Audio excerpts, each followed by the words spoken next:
भारत के सबसे लोकप्रिय मुख्यमंत्री माननीय योगी आदित्यनाथ को मैं अनुरोध करूंगा कि आज महासुदीन की धरती पर हम सबका आशीर्वाद देने।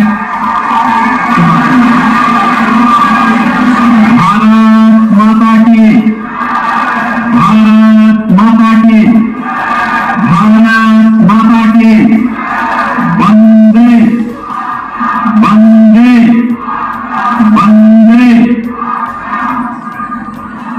तीर्थवर नेमिष विख्याता अति पुनीत साधक सिंह दाता। जिस नैमिषारण्य के बारे में रामचरितमानस ने ये पवित्र पंक्तियां लिखी हैं, ऐसी नैमिष की धरा को कोटि कोटि नमन करते हुए आप सभी मतदाताओं, बहनों और भाइयों का मैं हृदय से स्वागत करता हूं, अभिनंदन करता हूं। मंच पर उपस्थित भारतीय जनता पार्टी के क्षेत्रीय अध्यक्ष श्री कमलेश मिश्र जी, जिलाध्यक्ष श्री राजेश शुक्ला जी, भारतीय जनता पार्टी के लोकसभा मिश्रित क्षेत्र से प्रत्याशी श्री अशोक रावत जी,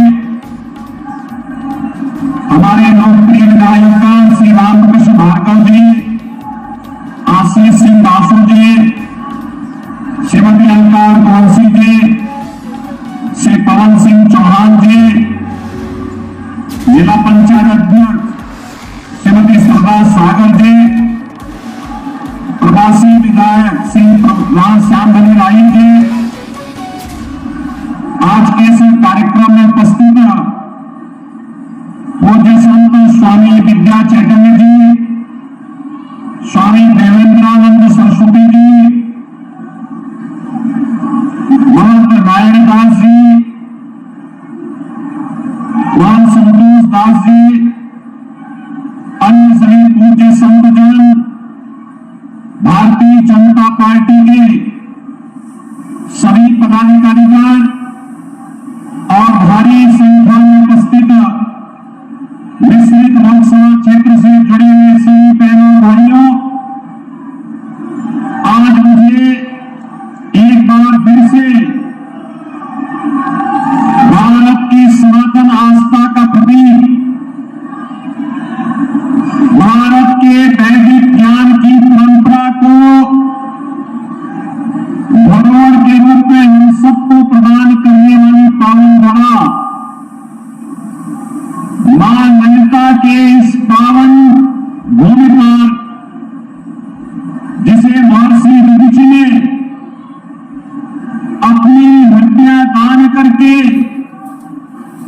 दैवीय शक्तियों की विजय के संकल्प की भूमि में के रूप में आगे बढ़ाया था, ऐसी पावन धरा नैमिषारण्य में नमन करते हुए आप सबका हृदय से अभिनंदन करता हूं।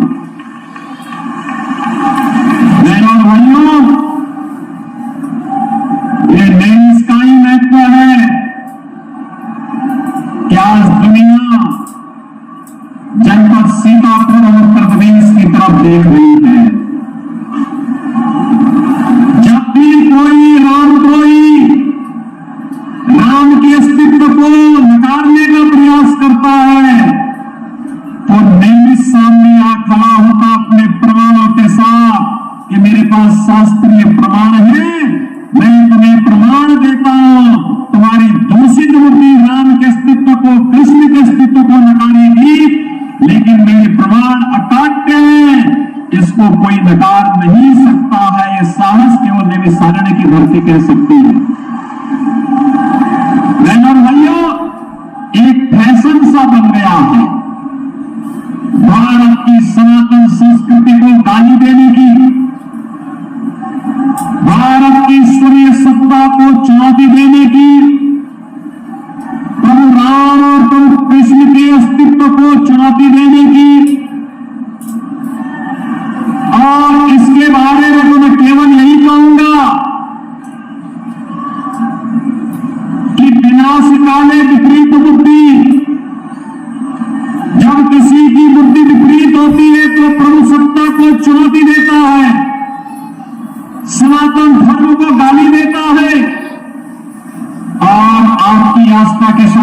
स्वीकार करता है। इन्हें नहीं मालूम ये हिंदुस्तान है, यहाँ की ऋषि परंपरा केवल यज्ञ हवन तक ही अपने आप को सीमित नहीं करती थी, केवल अपना व्यक्तिगत आध्यात्मिक साधना तक ही सीमित नहीं रहती थी। शांति काल है तो शास्त्र का चिंतन करता रहा है, और विपत्ति काल रहा है तो शस्त्र का संधान भी करता रहा है। शस्त्र और शास्त्र की भूमिका बेहतरीन समन्वय है हमारा नैमिषारण्य, जहां के ऋषियों की अस्थियों ने भी देवताओं के लिए शस्त्र का संधान बना करने का काम किया था। तो बहनों भाइयों, ये सनातन विरोधी, ये प्रभु राम और प्रभु श्री कृष्ण की सत्ता को चुनौती देने वाले कहां देर पाएंगे? आज अपनी हार को सुनिश्चित देख करके ये फिर से राम के अस्तित्व को चुनौती देने लग गए हैं। क्या आप इसको स्वीकार करेंगे? क्या हम राम के अस्तित्व को चुनौती देने वालों को स्वीकार करेगा क्या भारत? और बहनों भाइयों, मैं इसीलिए आज आपके पास आई आपसे कहने के लिए, नैमिषारण्य के विकास के लिए भारतीय जनता पार्टी की नवनिर्वाचित सरकार ने विकास के जो कार्य प्रारंभ किए हैं, आज आप देख रहे होंगे जैसे एक नई अयोध्या नजर आ रही है, ऐसे ही एक नया नैमिषारण्य हम सबको दिखाई देने लग गया है। और अभी तो ये शुरुआत हो रही है, अभी तो हम यहाँ की वायु सेवा प्रारंभ करने जा रहे हैं, हेलीकॉप्टर की सेवा यहाँ प्रारंभ करने जा रहे हैं, यहाँ 4 लेन की कनेक्टिविटी देने जा रहे हैं, यहाँ पर इलेक्ट्रिक बस सेवा प्रारंभ होने जा रही है, यहाँ पे तमाम यात्री विश्रामालय बनने वाले हैं। जैसे अयोध्या में भव्य राम मंदिर के निर्माण के साथ साथ आज सड़कों के चौड़ीकरण का कार्य हुआ है, काशी में काशी विश्वनाथ धाम बना है, मां विंध्यवासिनी धाम का निर्माण इतनी भव्यता के साथ हुआ है, ऐसे ही मां ललिता के धाम को भी पुनरुद्धार और उसके सुंदरीकरण के बड़े कार्यक्रम को लेकर के सरकार कार्य कर रही है। जिस दिन ये कार्य मूर्त रूप से जमीनी धरातल पर उतर आएगा, बहनों और भाइयों, यहाँ के हजारों नौजवानों को, यहाँ के व्यापारियों को, हजारों नौजवान और व्यापारियों को यहाँ पर एक नया रोजगार का सृजन होगा। अपने आप में लाखों लोगों को अपने आप में यहाँ आमंत्रित करने का माध्यम नैमिषारण्य बन जाएगा। और मेरा भाइयों, यह कार्य केवल वही कर सकता है जो प्रभु की सत्ता पर विश्वास करता हो, राम का भक्त हो, कृष्ण का भक्त हो, भारत भक्त हो, राष्ट्र भक्त हो, वही ये काम करेगा। ये काम वो नहीं कर सकते जो प्रभु सत्ता को चुनौती देते हो, राम को नकारते हो, कृष्ण को नकारते हो, राष्ट्र नायकों का अपमान करते हो, साधु संतों के प्रति अपमानजनक टिप्पणी करते हो, राम भक्तों पर गोली चलाते हो और आतंकवादियों के मुकदमे को जो वापस लेते हो, वे लोग ये काम नहीं कर सकते। ये काम तो केवल राम भक्त ही कर सकते हैं, वह काम केवल भारतीय जनता पार्टी ही कर सकती है। और यही कहने के बहनों भाइयों, आज मैं आपके बीच आया हूं। आपने देखा होगा बदलते हुए भारत को मोदी जी के नेतृत्व में आज एक नया भारत का दर्शन पूरा देश कर रहा है। और बहनों भाइयों, आज तीसरे चरण का मतदान भी हो रहा है। 2 चरण पहले संपन्न हो चुके हैं। 2 चरण में 191 सीटों पर चुनाव हुआ, तीसरे चरण में 94 सीटों पर फिर से चुनाव हो रहे हैं। यानी आज के बाद आधा चुनाव संपन्न हो चुका होगा। आधा चुनाव संपन्न होने का मतलब जो दुनिया देश की आवाज है, फिर एक बार 400 पार, फिर एक बार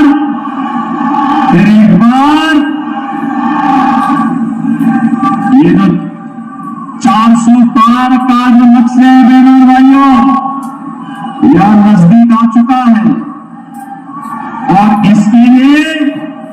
सबको लगना पड़ेगा, एक एक सीट का हिसाब रखना पड़ेगा और तब फिर एक बार मोदी सरकार में आएगी और अब की बार 400 पार का लक्ष्य भी पूरा होगा। हमारी पीढ़ी बहनों और भाइयों सौभाग्यशाली है, हमारी पीढ़ी सौभाग्यशाली है। हमने बदलते हुए भारत को देखा है। आप कह सकते हैं, वर्तमान पीढ़ी कह सकती है, वर्तमान नौजवान कह सकता है, वर्तमान नागरिक कह सकता है, हमारे ऋषि मुनियों को, संतों को, साधु संतों को, जिन्हें इस लोक में अपने भक्तों को और परलोक में अपनी गुरु परंपरा को जवाब देना होगा, वे कह सकते हैं कि हमने वह काल देखा है जब प्रभु राम अयोध्या में विराजमान हुए हैं, जिसके लिए पीढ़ियां खुद गई, लेकिन हमने अयोध्या में वह दिन देखे हैं। बहनों और भाइयों,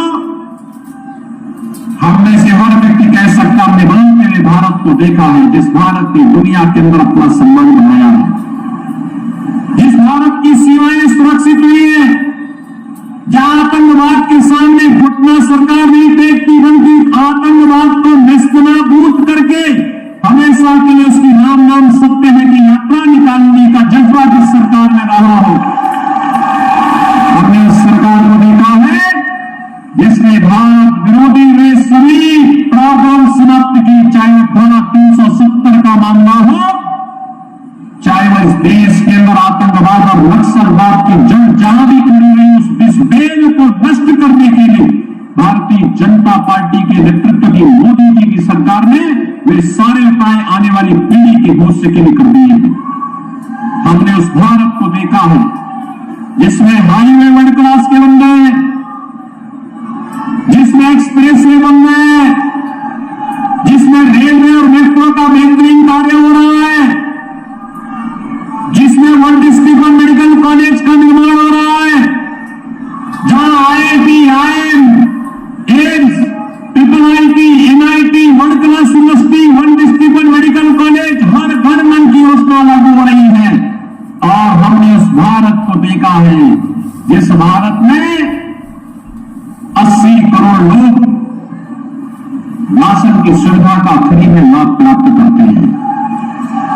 और भाइयों, यही भारत था 14 के पहले गरीब भूख से मरता था, किसान आत्महत्या करता था, नौजवान पलायन करता था, बेटी और व्यापारी सुरक्षित नहीं थी।